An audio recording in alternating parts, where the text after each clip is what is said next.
জীবনে যা কিছু করো না কেন, নিজের জীবনের সুখের চাবিকাঠি কখনো অন্যের হাতে দিবে না।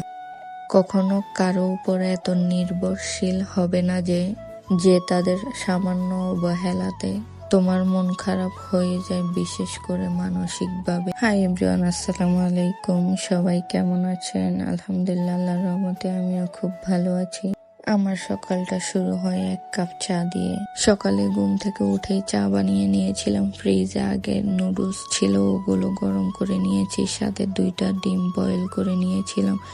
যদিও নুডলসগুলো গরম করেছিলাম সকালে নাস্তা খাওয়ার জন্য, কিন্তু কেন জানি না আর খেতে ইচ্ছে করছিল না। কেন জানি না সকালবেলা ডিম বয়েল খেতে ইচ্ছে করে না, কিন্তু ওর জন্য সব সময় সকালে ডিম বয়েল করতে হয়। তারপরে তো দুপুরের খাওয়া দাওয়া করে নিচ্ছিলাম। দুপুরে ছিল কবুতরের মাংস, সাথে ছিল ডাল। এই তো খাওয়া দাওয়া করে পরে বিকেলে ঘুমায় পড়ছিলাম। উঠতে আমার সন্ধ্যা হয়ে গেছে। সন্ধ্যার টাইমে নাস্তা খাইতে খুবই মজাই লাগে, কিন্তু বানাইতে খুবই বিরক্ত লাগে।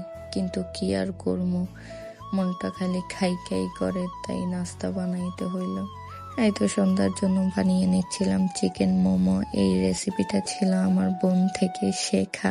এই পর্যন্ত আমি সেকেন্ড টাইম বানিয়েছিলাম, খুবই মজা হয়েছিল এই চিকেন মোমো। বাসায় একবার ট্রাই করে দেখবে। গুলো মোমো স্টিমের জন্য দিয়ে দিচ্ছিলাম। 10 মিনিট পরে তো গরম গরম মোমো হয়ে গেছে আমার খাওয়ার জন্য একদম রেডি। এই তো নাস্তা করে বের হয়ে গেলাম। আমাদের নতুন গাড়ি নেওয়ার উপলক্ষে সবাই রেস্টুরেন্টে খাবো, তাই আপুর বাসায় চলে যাচ্ছিলাম। আপুর বাসায় আমাদের যাইতে যাইতে অনেক লেট হয়ে যায়। গিয়ে দেখি আফিফ রেডি হয়ে আমাদের জন্য ওয়েট করতে করতে ঘুমায় পড়ছে। এদিকে নুসাইবা রেডি হয়ে আমাকে দেখাইতে আসছে যে আমি বোম বোম যাবো। মাশাআল্লাহ, ওকে কিন্তু দেখতে খুবই সুন্দর লাগতেছিল। ওকে সবাই মাশাআল্লাহ বলবেন।